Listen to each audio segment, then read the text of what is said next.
Don't you want to try the coffee I made especially for you, honey? My husband James asked with an odd smile that didn't quite reach his eyes. I was sitting at my sister-in-law Nina's elegant dining table in her Nashville home, where we gathered for our monthly family brunch. The coffee cup in front of me had a strange, almost metallic smell that made my stomach turn. My name is Christina, and at 29, I never imagined I'd be questioning whether my own husband was trying to poison me. But after 3 years of marriage and countless incidents of accidental food poisoning, I had learned to be cautious, especially around Nina. She had a way of orchestrating situations that left me sick or humiliated, always with that same innocent smile James was wearing now. "How thoughtful of you," I replied, forcing a smile while my mind raced. The aroma wafting from the cup was unlike any coffee I'd smelled before. It reminded me of the time last month when I'd ended up in urgent care after drinking tea at Nina's house. The doctors couldn't explain my symptoms, and Nina had insisted she'd made the tea exactly the same way she made her own. Nina watched me intently from across the table, absently stirring her own untouched coffee. "James has become quite the barista lately," she said with a smirk. "He's been practicing different brewing methods just for you." The way she emphasized "for you" sent chills down my spine. I had noticed James spending more time at Nina's house lately, claiming they were planning a surprise for our upcoming anniversary. But something felt off. The whispered conversations that stopped when I entered the room, the strange texts I'd glimpsed on his phone, and now this coffee with its peculiar scent. I lifted the cup, pretending to take a sip while studying their expressions. James and Nina exchanged a quick glance that confirmed my suspicions. Making a show of checking my phone, I stood up abruptly. "Oh, would you look at that? I need to make a quick call for work. Nina, would you mind if I use your study?" As I walked past Nina's place setting, I deliberately stumbled, quickly switching our coffee cups in the confusion of steadying myself. "I'm so sorry," I exclaimed, straightening up. "I'm such a klutz sometimes." Nina waved off my apology with a tight smile. "Just try not to break anything in the study." I nodded and hurried away, my heart pounding. Through the study's doorway, I could still see them at the table. Now I just had to wait and watch. From the study doorway, I watched Nina lift the coffee cup to her lips, and my stomach clenched with anxiety. Part of me wanted to stop her, to warn her, but I needed to know the truth. I'd spent too many nights in emergency rooms, too many hours doubled over in pain, always after sharing meals with them. It wasn't always like this. When I first met James at a friend's wedding in Nashville 3 years ago, he was charming and attentive. Nina had seemed welcoming too, inviting me to family gatherings and offering to help plan our wedding. But looking back, I should have noticed the red flags. The way she would accidentally spill things on my dress at important events, or how my food always seemed to have extra seasoning when she helped cook. The incident started small, an upset stomach here, a mild allergic reaction there. James always had an excuse ready. Maybe it was something you ate earlier, or you must be coming down with something. But the pattern was becoming clear. The worst was 2 months ago, when I ended up hospitalized after eating breakfast at their house.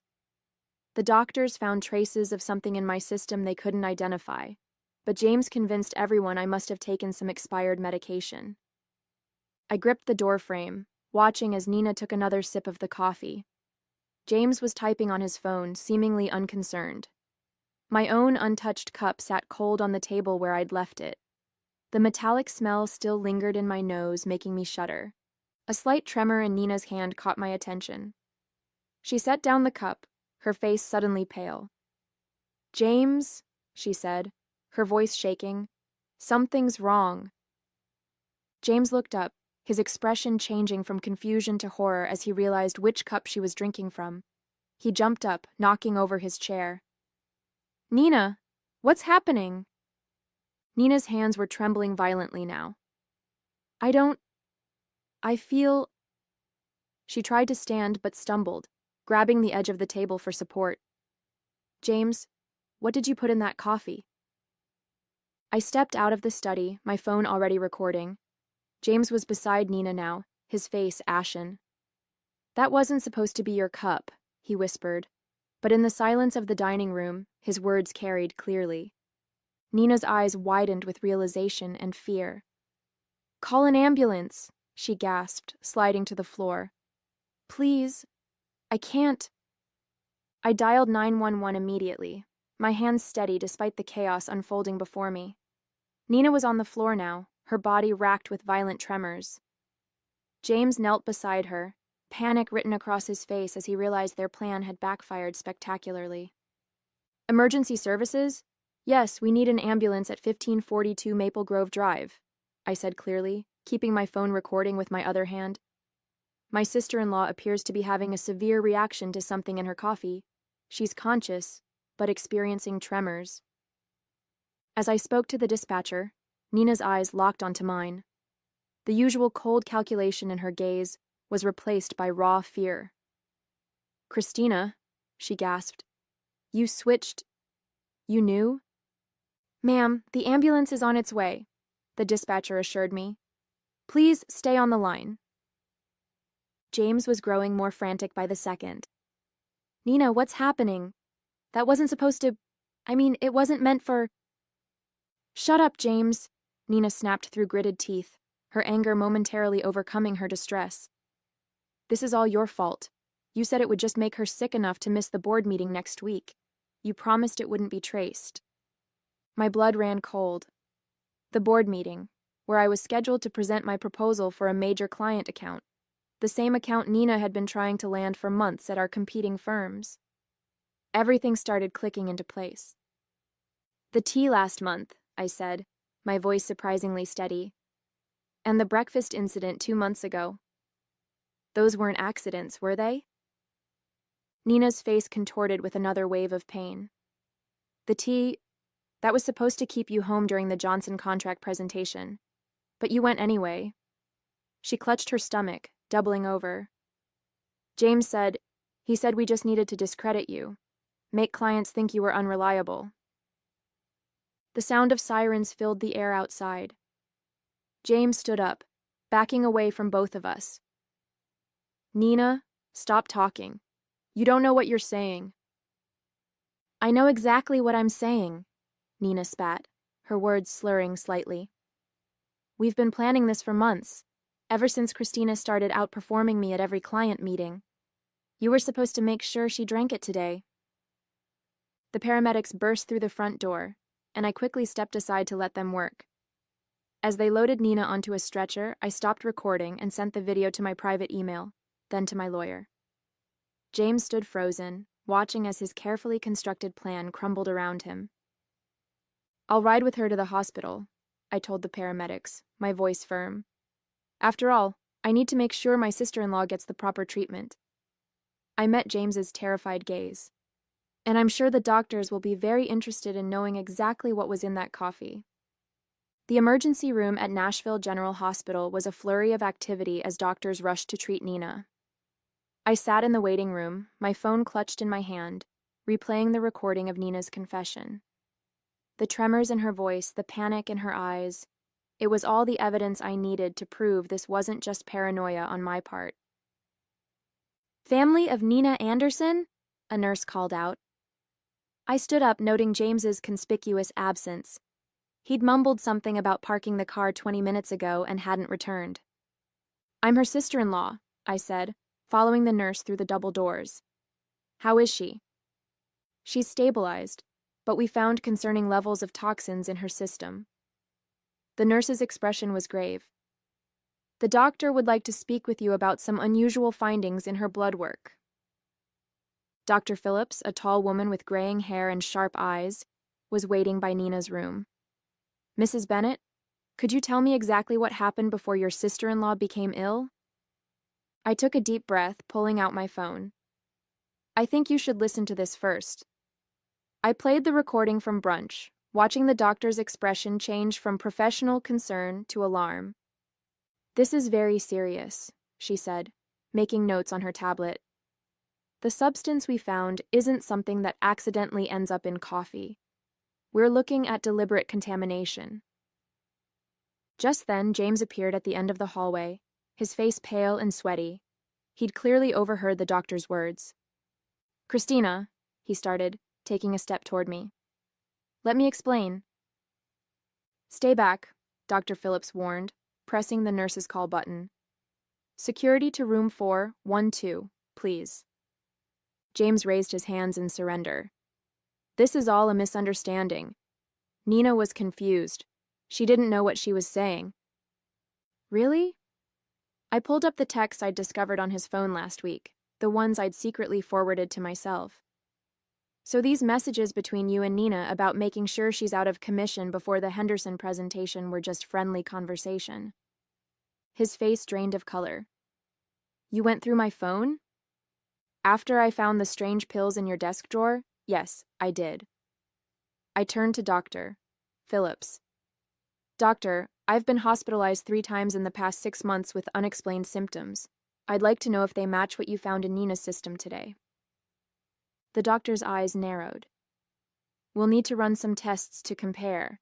Security will make sure your husband remains available for questioning." 2 security guards appeared, positioning themselves on either side of James. He looked trapped, his carefully constructed facade crumbling. "Nina and I," he stammered. "We were just trying to help you slow down. You were working too hard, taking all the big clients. Nina said if we could just make you take some time off." "By poisoning me?" My voice was steady, even as my hands shook with rage. "How long have you been doing this? Was it you who tampered with my food at the Christmas party, too?" James's silence was all the answer I needed. Behind him, I could see Nina's room, where she lay connected to various monitors. Her earlier bravado was gone, replaced by the fear of someone who knew their schemes had finally caught up with them. "Detective Mendoza is on her way," Dr. Phillips said quietly. "She'll want to take statements from everyone involved." I nodded, feeling a strange sense of calm. The truth was finally coming out, and there was no going back. Detective Mendoza arrived within the hour, her presence commanding attention in the sterile hospital corridor. She was a seasoned investigator who specialized in domestic abuse cases, and she listened intently as I played the recording from brunch and showed her the text messages. "Mrs. Bennett," she said, reviewing her notes, "you mentioned previous hospitalizations. Can you tell me more about those incidents?" I pulled out my phone again, opening a document I'd been quietly maintaining for months. "The first time was in February after a dinner at Nina's house. I had severe stomach pains and dizziness. The second was in April, the tea incident, and then in June after breakfast with them." My voice remained steady as I continued. Each time, the symptoms were similar but just different enough that the doctors couldn't pinpoint a cause. The detective's eyes narrowed as she looked at my detailed log of dates, symptoms, and circumstances. "And you've been keeping records?" "Ever since I noticed the pattern." I hesitated before pulling out another phone from my purse. I also started carrying a backup phone with a different number. I used it to record conversations when I was around them. I have several where Nina and James discuss their plans, though they're careful not to be explicit. In one of the recordings, Nina's voice came through clearly. "The Henderson account is worth millions, James. We can't let her ruin everything we've worked for. Just stick to the plan. A few days of illness should be enough." James's response was equally damning. "I've got something stronger this time. She won't make it to the presentation." Detective Mendoza's expression hardened as she listened. Through the window of Nina's room, I could see my sister-in-law was now awake, looking significantly less confident than she had at brunch. "The hospital is running toxicology screens," the detective informed me. "Dr. Phillips has already identified several substances that don't occur naturally. We'll need samples from your home as well." A commotion down the hall caught our attention. James was arguing with the security guards, his voice rising in desperation. "I need to speak with my wife," he shouted. "Christina, please, you don't understand. We were trying to protect you." Detective Mendoza stepped between us. "Mr. Bennett, you're not helping your case. We've already found evidence of premeditated..." "Premeditated?" James laughed. a hollow sound that echoed through the corridor. We were just trying to slow her down. She was working herself to death, taking all the major accounts. Nina said if we could just make her take some time off. By poisoning her, Detective Mendoza's voice was sharp. That's not protection, Mr. Bennett. That's attempted murder. The color drained from James's face. Murder? No, that's not. We never meant to. Then what exactly did you mean to do? I asked, my voice surprisingly calm. When you put something in my coffee this morning, what was supposed to happen? James's silence spoke volumes. Behind him, I could see Nina watching through her hospital room window, her face a mask of fear and calculation. I wondered if she was trying to figure out how to spin this, how to explain away months of systematic poisoning as some sort of misguided attempt at helping me. We'll need both of their phones, Detective Mendoza told the security guards. And I want officers posted at both doors. Nobody leaves until we get the toxicology results. Dr. Phillips entered Nina's room with a tablet in hand, her expression grim as she reviewed the test results. Detective Mendoza and I followed, while James remained outside with the guards. Nina tried to sit up straighter in her hospital bed, but the tremors hadn't completely subsided. The toxicology report shows elevated levels of several substances, Dr. Phillips announced, her voice clinical. Most concerning is the presence of a particular compound that's typically used in pharmaceutical testing. It's not something the general public should have access to. Nina's face paled. That's impossible. James said it was just something to cause mild symptoms. Mild symptoms? Detective Mendoza interrupted, taking out her notebook. Like the ones your sister-in-law experienced over the past 6 months? The door opened and another detective entered, holding an evidence bag. We found these in Mr. Bennett's office desk at the Anderson marketing firm, he reported, presenting several small bottles with clinical labels, along with detailed notes about dosages and reactions. I felt my knees weaken as I realized the full scope of their plan. You were documenting everything? Like some kind of experiment? It wasn't like that, Nina protested, but her voice wavered. We just needed to track what worked. The first few attempts weren't effective enough. You kept showing up to meetings anyway. So you increased the dosages, Detective Mendoza concluded, examining the bottles. Did you know these substances could be lethal in higher concentrations? The room fell silent. James, still visible through the window, sank into a chair in the hallway, his head in his hands. The Henderson account, I said slowly, pieces clicking into place. It wasn't just about that presentation, was it? You needed me out of the way permanently because the client specifically requested me as their lead. Nina's face contorted with a mixture of anger and fear. You were ruining everything. I built that client portfolio for years, and then you show up and suddenly everyone wants to work with you instead. James said he could fix it. By killing me? The words hung in the air, heavy with accusation. We weren't trying to... Nina started, but Dr. Phillips cut her off. The concentration in the coffee you drank today, the doctor stated, looking directly at Nina, was significantly higher than previous samples we've analyzed from Mrs. Bennett's earlier hospital visits. If she had consumed it, the outcome would have been severe, possibly fatal. Detective Mendoza turned to the other officer. We'll need a full warrant for both their homes and offices, and contact the pharmaceutical company listed on these bottles. Find out how they obtained these substances. Nina slumped back against her pillows, the fight draining from her face. It wasn't supposed to go this far, she whispered. James kept saying we just needed one more try. I stepped closer to her bed, my voice steady despite the trembling in my hands.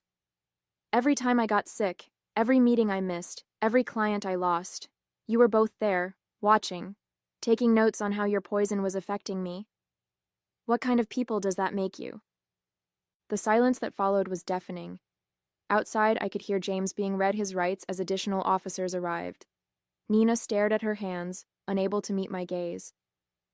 Detective, I said, turning away from my sister-in-law, I'm ready to make my formal statement now. The trial lasted 3 weeks, but it felt like years.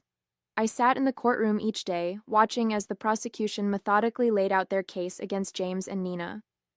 The evidence was overwhelming. The bottles from James's office, their detailed notes on each poisoning attempt, the recorded conversations, and text messages discussing their plans. What struck me most was their demeanor throughout the proceedings. Nina, usually so polished and confident, looked small in her defendant's chair. James couldn't even look at me, keeping his eyes fixed on the floor as expert witnesses detailed the potentially lethal effects of the substances they'd been using. Dr. Phillips's testimony was particularly damning.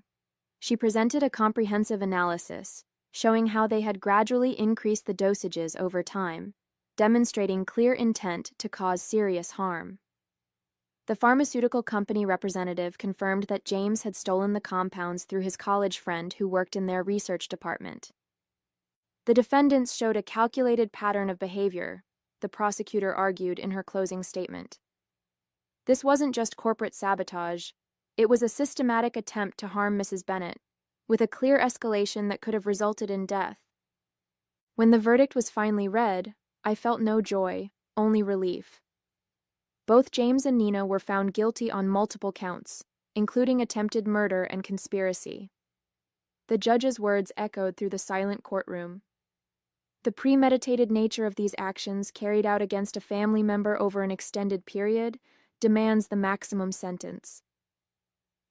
I watched as they were led away in handcuffs, thinking about how greed and jealousy had twisted two people I once trusted into something unrecognizable. Their business, their reputations, their freedom, all sacrificed in an attempt to destroy me. 1 year after the trial, I stood at the podium of the Nashville Business Leaders Conference, preparing to give the keynote speech. The irony wasn't lost on me. This was exactly the kind of opportunity Nina had tried to prevent me from achieving. The Henderson account, which she and James had been so desperate to steal, had led to several more major clients, establishing me as one of the top marketing executives in the region. Success isn't just about talent or hard work, I began, looking out at the sea of faces. It's about integrity, about building genuine relationships based on trust. I paused, letting my words sink in. Sometimes the biggest threats to our success come from those closest to us, but surviving those challenges makes us stronger. After my speech, several young professionals approached me seeking advice. One woman, her eyes bright with determination, asked how I'd maintained my composure throughout the ordeal. I focused on what I could control, I told her. I gathered evidence, trusted my instincts, and refused to let fear stop me from pursuing my goals. Later that evening, I received an email from the Henderson client, confirming they were renewing their contract for another 3 years. I smiled, thinking about how differently things might have turned out if I hadn't trusted my instincts that day at brunch. The local paper had run a small article that morning about Nina and James beginning their prison sentences. I didn't read it. Instead, I focused on the proposal for my newest client project, knowing that the best revenge wasn't about getting even. It was about moving forward and succeeding despite those who tried to hold you back.